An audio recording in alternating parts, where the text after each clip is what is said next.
a warm good evening, and a quiet seat beneath a wide and patient sky.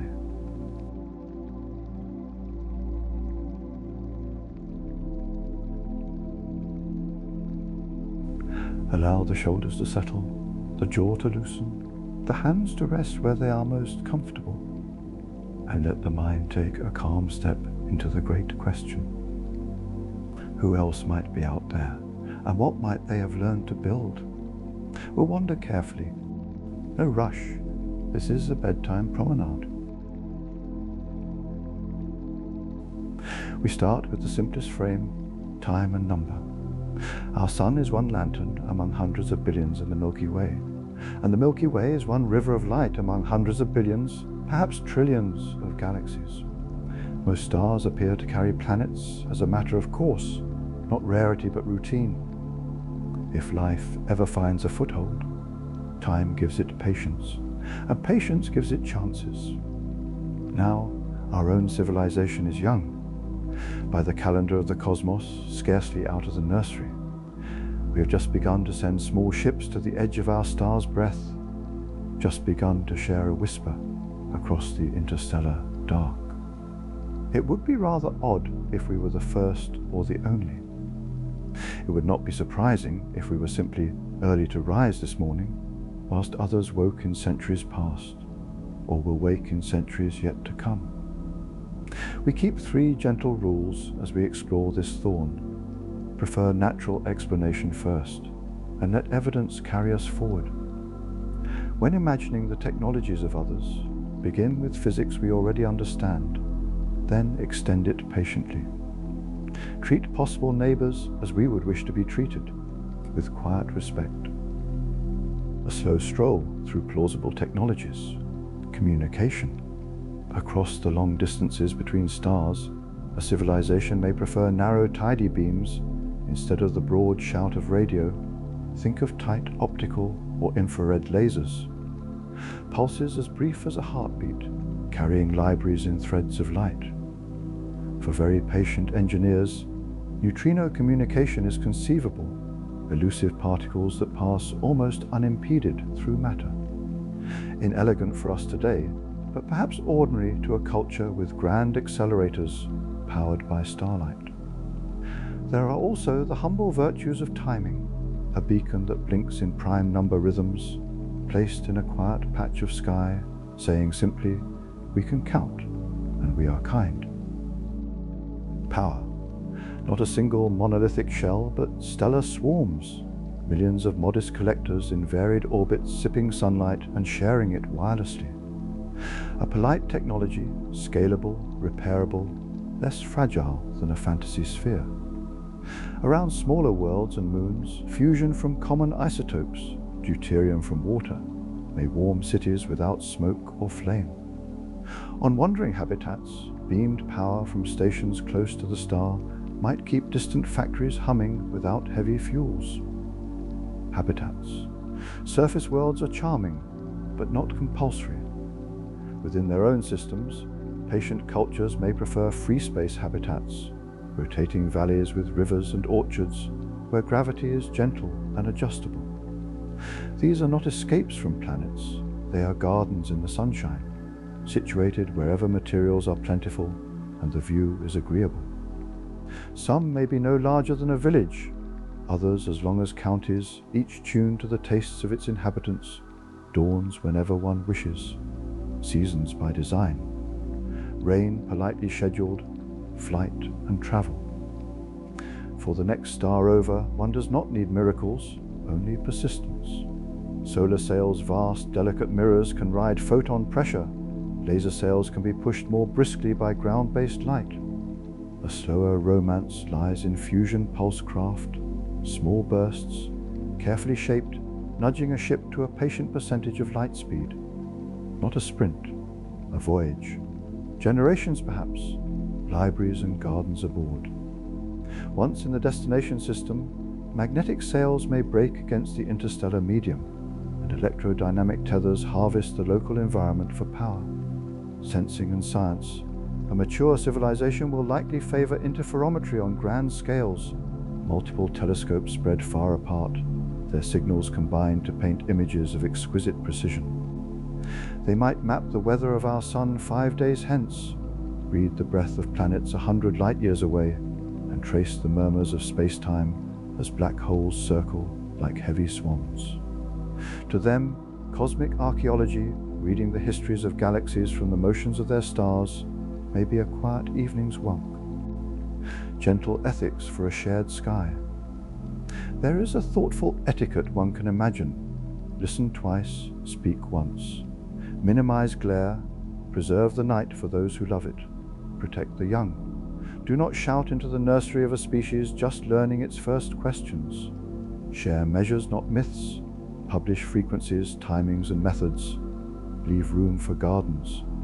Such rules are not laws of nature. They are simply good manners in a large, echoing hut. What might we notice from afar?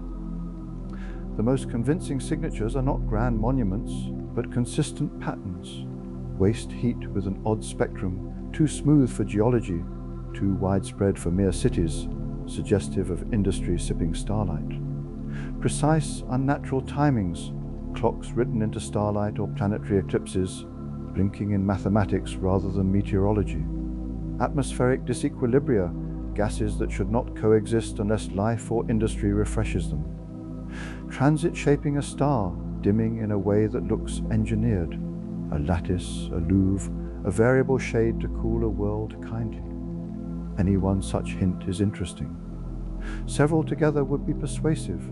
We would still require the sober joy of replication, confirmation, and alternative explanations retired with thanks. If others are older, time is the most powerful technology. Given 1 million additional years, a culture might adjust orbits gently, shepherd comets as we shepherd cattle, and weave magnetic weather to shield its habitats. They could cultivate biospheres with the tenderness of master gardeners, inviting friendly ecologies to settle in careful succession. Their mathematics may be written in materials we barely recognize, quantum devices that compute the way crystals grow, or logic performed in the patient flows of superfluids. To them, our rockets are charming, like early gliders on a summer hill, worthy of applause, not mockery. Calm answers to common worries. Are they dangerous? Anything capable of crossing the stars has already learned the value of restraint. The journey itself selects for patience. A culture that survived its own adolescence likely learned to prefer repair over conquest and engineering over drama. There is nothing naive in this. It is simply an inference from energy, distance, and time. Why haven't we heard from them? Perhaps we have, and did not yet recognize the handwriting. Perhaps they prefer not to wake the nursery. Perhaps their messages are slow, encoded in standards of physics, in the timing of pulsars adopted as shared clocks, or in reference beacons placed at stable points we have not yet examined closely. Why would they care about us? Curiosity is a robust trait. It appears in cats, children, and scientists with equal cheer. If they are kind, they may care in the way botanists care for a new fern, observant, protective, and discreet. A night gallery of scenes. Let the mind stroll through a few quiet rooms. Room 1, the listening garden.